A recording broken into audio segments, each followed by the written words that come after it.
नमस्कार. आपण पाहत आहात जळगाव हेडलाईन्स.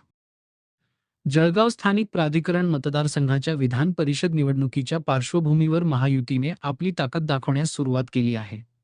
महायुतीचे अधिकृत उमेदवार नंदकिशोर महाजन यांच्या विजयासाठी भारतीय जनता पक्षाच्या नगरसेवकांची महत्त्वपूर्ण बैठक आज उत्साहात पार पडली.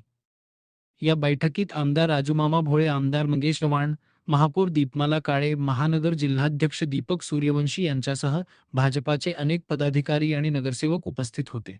निवडणुकीची रणनीती, मतदान प्रक्रिया, मत वैध राहण्यासाठी घ्यावयाची काळजी तसेच महायुतीच्या विजयासाठी करावयाच्या नियोजनावर सविस्तर चर्चा करण्यात आली. यावेळी उपस्थित नेत्यांनी राज्यातील विकासकामांचा आढावा घेत कार्यकर्त्यांना मार्गदर्शन केले आणि नंदकिशोर महाजन यांना मोठ्या मताधिक्याने विजयी करण्याचे आवाहन केले. महायुतीतील सर्व घटक पक्षांमध्ये उत्तम समन्वय असून ही निवडणूक एकतर्फी होईल असा विश्वासही नेत्यांनी व्यक्त केला. नगरसेवकांनीही पूर्ण ताकदीने मैदानात उतरून महायुतीच्या उमेदवाराला विक्रमी मताधिक्य मिळवून देण्याचा निर्धार व्यक्त केला आहे.